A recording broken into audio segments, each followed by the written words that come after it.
Hello, my name is Julien Rodriguez. I'm from the Landscape Architecture School of Versailles. I will present you the article I'm writing on social project in urban interstices.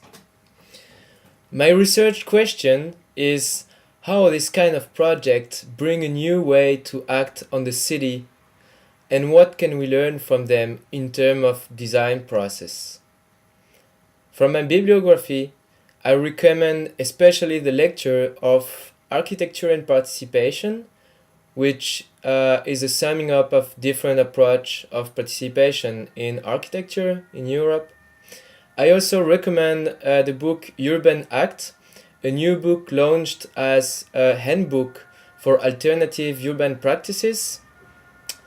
And as well, I use the social analysis of Pascal Nicolas Lestrade, who notices new social behaviors, new sociability through the collective appropriation of urban interstices.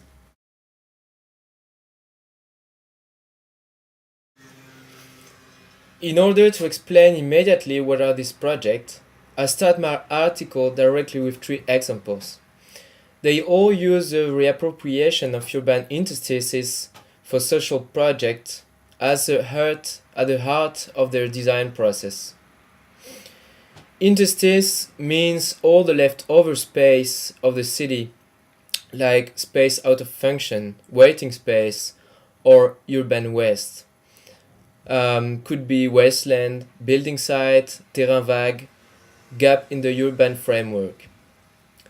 But this example also have different approach, different kind of intervention. The first one is Rome Labor in Berlin, and they work on temporary installation hosting social gathering like dancing, dinner, and exhibition.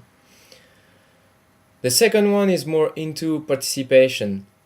They are called AAA. It's a French collective, French architecture collective, and they have developed a very long-term project of first 1 year discussion with inhabitants, and then they start to take over wasteland by turning it as a meeting point in the neighborhood. And the inhabitants built a shared garden and kitchen facilities. They organized lecture and they also beamed movies.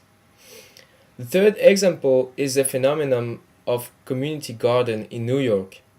Starting from the ashes of the 70s crisis, like homeless and poor people started to garden where they could in the city and to grow vegetable only to eat. And I really like this project because even if the food necessity disappeared, there are still more than 700 in the city, and they are the proof that they answer a new necessity, which is of course the social necessity. And because they are the space of slowness in the fast city of New York, and because they remain out of the speculation, they are reachable for every inhabitant.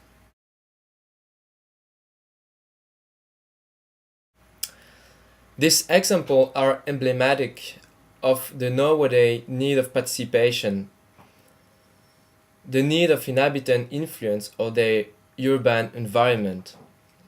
And I think it's because urbanism become more and more complex and layered, more and more seen from a wide scale, which is not the scale of the human body. I think because of that we invented participation in architecture. But I don't like the usual way to consider participation because it remains only discussion, and it very rarely led to any interesting issue. And it's more a concern for designer and not a creative tool. But in the project I described, participation is more action rather than discussion. And that's how and why it's so strong. Because people are asked to do something with their hand and not only to give advice.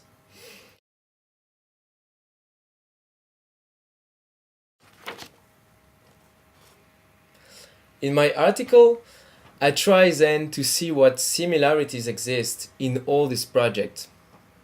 First of all, the urban interstices. They represent what is still resisting to urban planning policy, according to Constantin Petcu. They are still space of available freedom in the city. As such, interstices are the receptacle for urban utopia. The new sociability created is also very important. That's my second point. This project creates an informal place, helping in interaction between people, improving the social link of the neighborhood. Being involved in a common project helps people from different communities to act together, to exchange and share knowledge and point of view. The third similarity is the modality of action.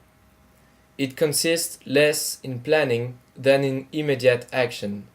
This project considers the citizen not as a user but as an actor of his daily life environment.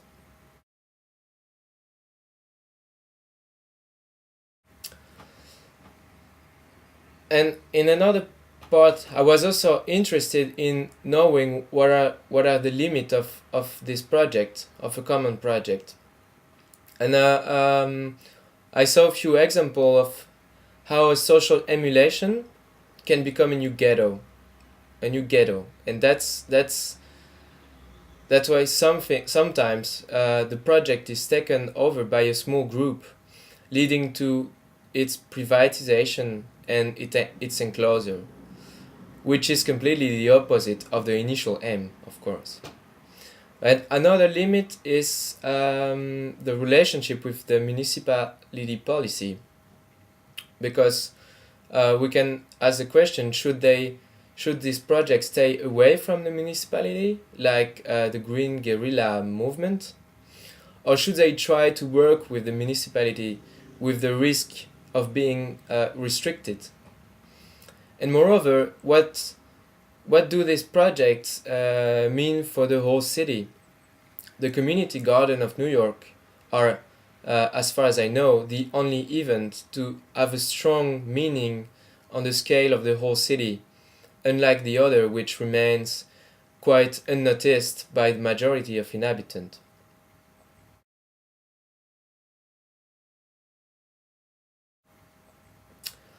And more generally, I will finish to answer my first research question on what can we learn from this project in terms of design process.